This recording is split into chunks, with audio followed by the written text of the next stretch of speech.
nous commençons donc avec Delia Popa, qui est docteur en philosophie de l'Université de Nice et ancienne mandataire du Fonds national de la recherche scientifique belge, chargée de cours à l'Université catholique de Louvain et auteur de deux livres, Apparence et réalité, phénoménologie et psychologie de l'imagination, publié en 2012, et de deuxième livre sur Emmanuel Levinas, Les aventures de l'économie subjective et son ouverture à l'altérité, 2007. Elle a également coédité l'ouvrage Person, Community and Identity, publié en 2003, et assuré la coordination des livraisons de Studia Phenomenologica consacrée au dossier Phenomenology and Literature 2008 et Phenomenology and Psychology 2010. Alors, Delia Popa nous parlera aujourd'hui de Jean-Luc Marion, lecteur de Husserl. Merci beaucoup. Je voudrais remercier les organisateurs de l'événement, tout d'abord, pour leur invitation et saluer l'initiative de Christine Chocal. Alors, l'analyse de la lecture que Jean-Luc Marion fait de Husserl exigerait, pour pouvoir être menée à bien, une étude qu'il est impossible de fait de présenter dans le temps imparti à cette intervention. C'est pourquoi j'ai choisi de me concentrer ici sur une question que j'ai posée tout d'abord à Husserl et que Jean-Luc Marion développe dans plusieurs de ses ouvrages. Moi, je vais pour ma part me référer surtout à étant donné. Cette question concerne le rapport de la visée intentionnelle et du visé, et surtout le statut de ce qui empêche ce rapport de se muer en accord parfait, adéquat, assuré et garanti une fois pour toutes. Ce quelque chose qui déséquilibre, pour ainsi dire, cet accord intentionnel, et ce qui rend possible l'événement et la donation, l'événement de la donation, mais aussi ce qui rend possible tout un ensemble d'inadéquations dont je voudrais souligner ici le caractère problématique. Pour formuler ma question, je partirai d'un article de Jocelyn Benoît paru en 2003 dans la revue Philosophie, intitulé de manière suggestive « L'écart plutôt que l'excédent ». Cet article revient sur le débat mené de longue date entre Jocelyn Benoît et Jean-Luc Marion pour signaler cette fois-ci une logique de l'excédent comprise non seulement comme propre au projet phénoménologique de la donation, mais aussi comme, je cite, une tendance de ce qui s'est constitué historiquement comme phénoménologie. Une logique de l'excédent qui caractériserait donc la phénoménologie dans son entier, dans ce qu'elle est devenue. C'est à ce titre que Jocelyn Benoît accuse la phénoménologie en ce qu'elle est devenue de contrevenir aux exigences descriptives initiales de la phénoménologie husserlienne, en soupçonnant donc, en allant jusqu'à soupçonner cette tendance d'être franchement antiphénoménologique. Pourtant, la pensée et le discours de l'excédent ne sont nullement le produit de la phénoménologie marionienne, ni de ce que la phénoménologie est devenue historiquement, étant bel et bien présent comme dispositif descriptif essentiel dans les travaux de Husserl lui-même. Ainsi, lorsqu'il prend ses distances par rapport à la théorie des sens data de l'empirisme anglais dans la deuxième recherche logique, Husserl met en avant la part aperceptive, inaperçue, qui rend possible la saisie de n'importe quelle sensation. Comme les analyses de la cinquième et de la sixième recherche logique le confirmeront également, c'est l'excès, le Überschuss de l'intention sur son contenu qui fait que l'expérience sensible peut être reçue comme ayant telle ou telle forme, tel ou tel contenu. Ce qui est important ici, ce n'est pas de savoir si c'est une forme ou un contenu, mais le fait que ce soit telle forme ou tel contenu. Contrairement à ce que l'on a pu affirmer, ce n'est pas seulement l'intellectualisme de Husserl qui est ici en jeu. Comme souvent, ce qui est présenté comme un problème propre au champ de la théorie de la connaissance par Husserl gagne vertigineusement en ampleur jusqu'à concerner le champ entier de l'expérience, et ce jusqu'aux soubassements sensibles les plus difficiles à atteindre par la description. Ainsi, est-ce la possibilité de l'expérimentabilité de l'expérience que la pensée de l'excédent questionne, en mettant en avant la matière intentionnelle, comme Husserl l'appelle, plurielle, le sens, qui est conféré spontanément à toute chose lorsqu'elle est vécue par un sujet. Du point de vue de la phénoménologie husserlienne, la pensée de l'excédent pourrait être formulée ainsi. Toute chose, dans la mesure où elle est expérimentée par un sujet, subit un excès venant de sa part. Souvent inaperçu, cet excédent n'est pas moins décisif pour la façon dont une chose est reçue, considérée ou jugée. À partir de ce constat, on pourrait donc avancer, à contre-courant des affirmations de Jocelyn Benoît, que l'effort de la phénoménologie s'est concentré depuis le début dans la volonté de rendre visible cet excédent invisible, d'en comprendre les ressorts, les principes et la téléologie. La phénoménologie de Jean-Luc Marion s'inscrit dans l'histoire de cet effort, en confrontant l'excès de l'intuition, dans lequel Husserl assoit la chair des choses mêmes, avec l'excès du donné, qui vient en arrêter la spontanéité.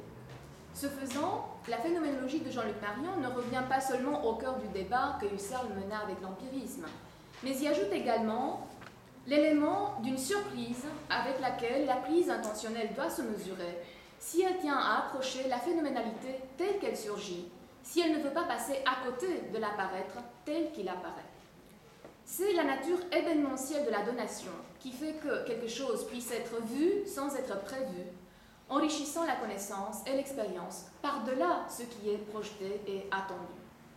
La thèse de fond qui s'en dégage, selon laquelle, je cite étant donné, la donation n'équivaut pas à l'intuition et ne l'exige pas nécessairement, fin de la citation, opère de fait une véritable révolution dans ce cadre problématique.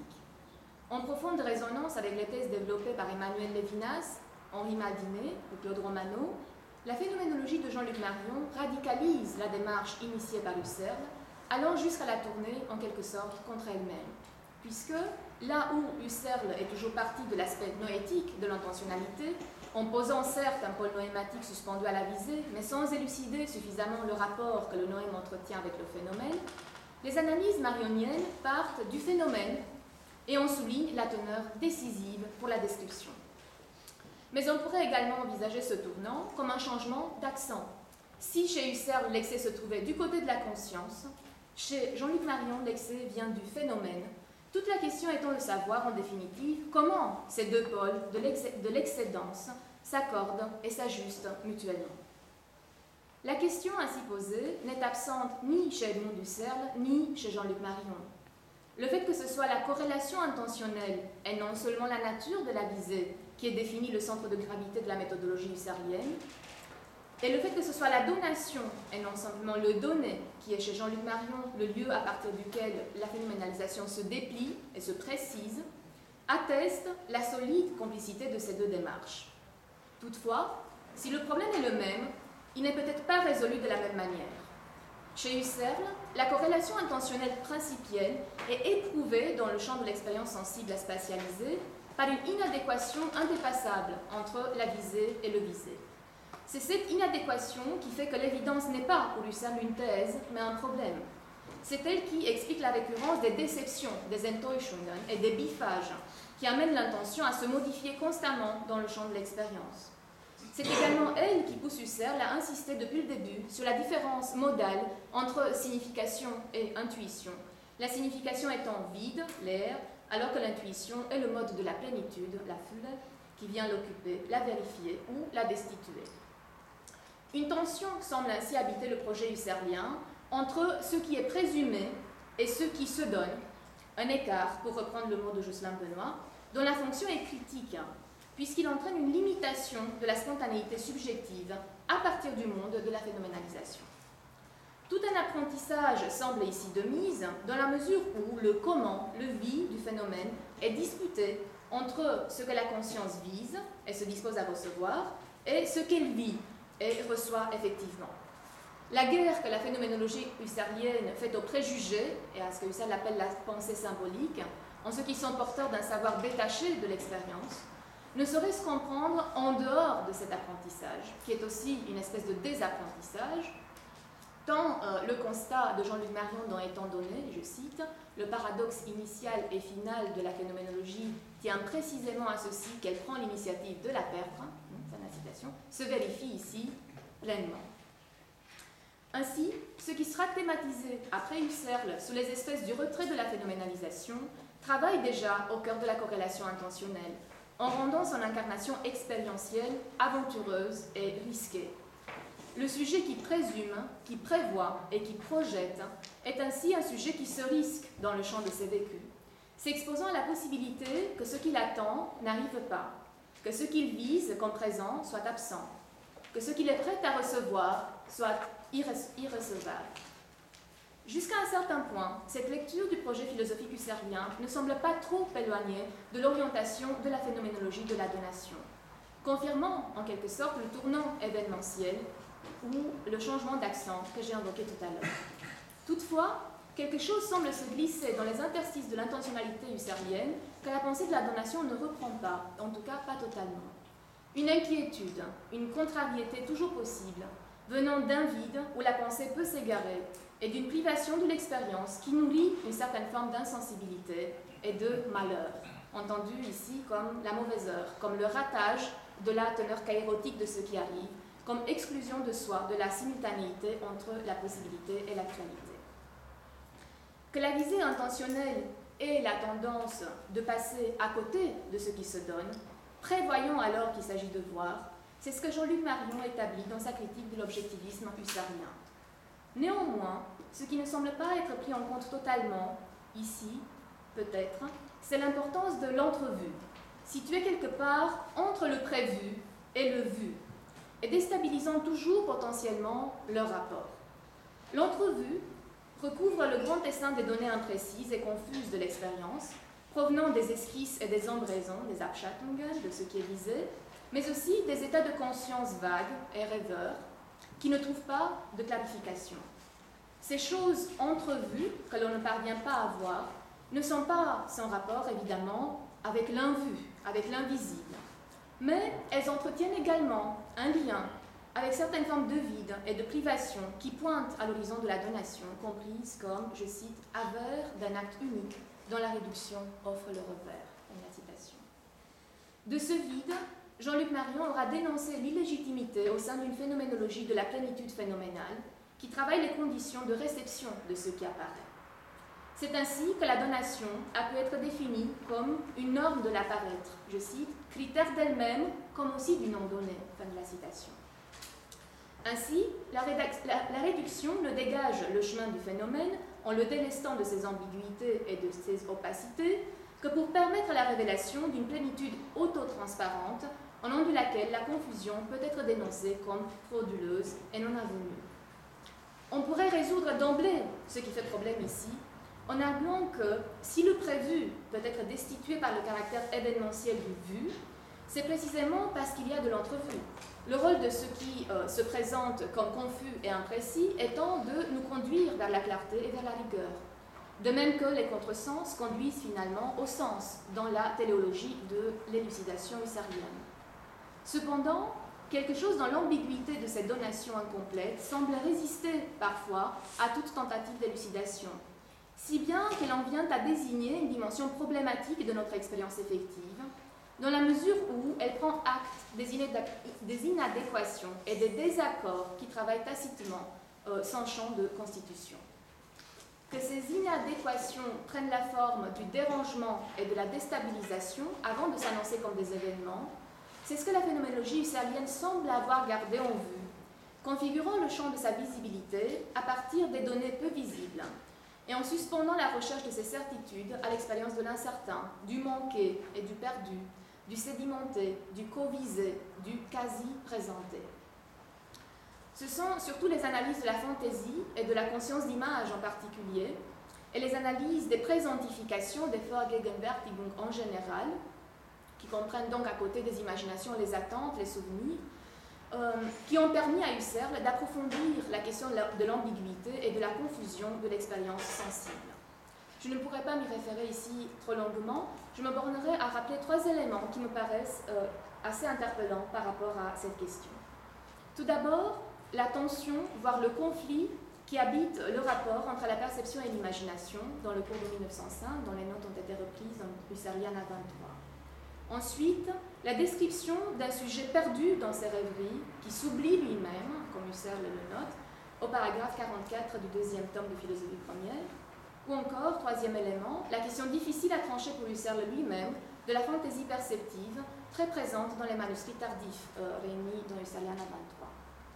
Pour aller vite et pour avancer davantage dans le cœur du problème que je voudrais poser ici, le nœud commun de ces questions se trouve dans le problème de l'apparence sensible, en ce qu'elle peut à la fois participer à la révélation de la donation et masquer cette donation, en égarant le sujet dans le terrain désolé de ceux qui peinent à se donner et en le piégeant dans la fascination idolâtre.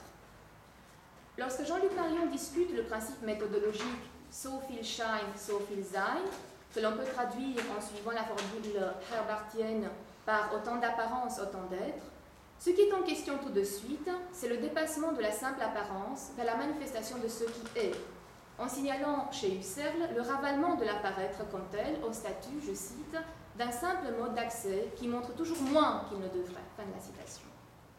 D'où la nécessité de rétablir la dignité de ce mode d'accès à partir de la donation du phénomène dans son auto-apparition. Il en est ainsi parce que la donation revient, je cite, à ceux qui arrivent et s'imposent comme tels, non comme apparence ou le représentant d'un soi absent ou dissimulé, mais comme lui-même, en personne et en chair. Fin de la citation. Et je cite encore, comme ceux qui se déversent, pour ainsi dire totalement, au point de passer du rang d'image, de simple apparaître ou d'apparence veuve, à celui de l'unique chose en jeu. Ce sont des citations tirées de 2 sur 3. Comment la phénoménalité parvient-elle à se délester de sa retenue et de ses restes pour se donner ainsi totalement? C'est grâce à la méthode qui vient la recueillir, en y décantant la donation pour la donnéité, la Gegebenheit, de ce qui est seulement annoncé, pressenti confusément, attendu ou projeté. En effet, la tâche qui revient à la réduction est d'éliminer, je cite, tous ceux qui ne se donnent pas sans réserve, fin de la citation, à savoir les apparences et les confusions, les imaginations et les souvenirs vagues. Cette réserve dont l'apparence sensible apporte la marque indélébile est à écarter par la réduction, parce qu'elle tend à nous faire confondre le vécu, l'intention, avec l'objet visé par ce vécu, en tant qu'il se donne uniquement par esquisse. L'enjeu ici est donc, je cite à nouveau, de laisser l'apparence apparaître de telle manière qu'elle accomplisse sa pleine apparition, fin de la citation, en tentant d'accéder à l'apparition dans l'apparence. Or, ce but ne peut être atteint qu'en rétablissant ce que Jean-Luc Marion appelle la porosité de l'apparence, sinon toujours la transparence en elle de l'apparition. C'était aussi une citation. Mais s'agit-il ici, comme il est précisé dans Étant donné, de borner l'apparaître à ce qui donne à voir, ou bien plutôt de borner le voir à ce qui y est donné, en y écartant les écarts maintenus par ce qui n'est ni prévu, ni vu, mais seulement entrevu comme apparent. Dans son rapport à la donation, l'apparence sensible semble en attester la force et en garder les marques, sans pouvoir toutefois en exprimer parfaitement l'essence.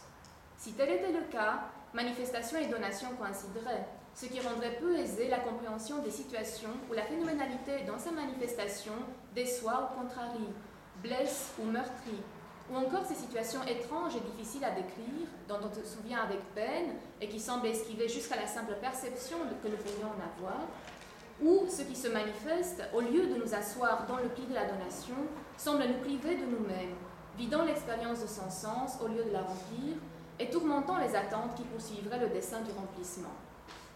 Quelle est la source, c'est ma question, quelle est la source de cette inadéquation qui encombre le chemin de la manifestation et que le critère de la donation ne parvient pas toujours à écarter? D'où vient l'impuissance de se donner qui caractérise certaines apparences, celles qui ne parviennent pas à se convertir en apparition? Comment peut-on expliquer, dans tant et tant de situations, l'écartèlement, pour reprendre ce mot de Sioran, qui empêche la donation de transparaître dans l'apparence? Cette question, qui est sans doute davantage celle de la perte que celle de l'absence, davantage celle de la précarité que celle de la privation, qui peut être affinée peut-être à partir de la distinction entre traumatisme et événement, se situe au cœur du lien tissé entre visibilité et donation. À celui qui met en avant les grandes et les menues crises de l'expérience égarée dans la confusion, on pourrait répondre en clé mainombienne que ce qui est pauvre en existence, voire dépourvu d'existence, demeure riche pour la connaissance, qui peut toujours mettre en balance l'existence et l'inexistence. Mais cette connaissance, qui repose dernièrement non pas sur un principe d'omniscience, mais sur la révélation de la donation qui accomplit l'apparition, peut-elle suffire pour suppléer à l'absence et à la privation d'existence dont certaines vies souffrent en toute connaissance de cause et sans pouvoir y remédier.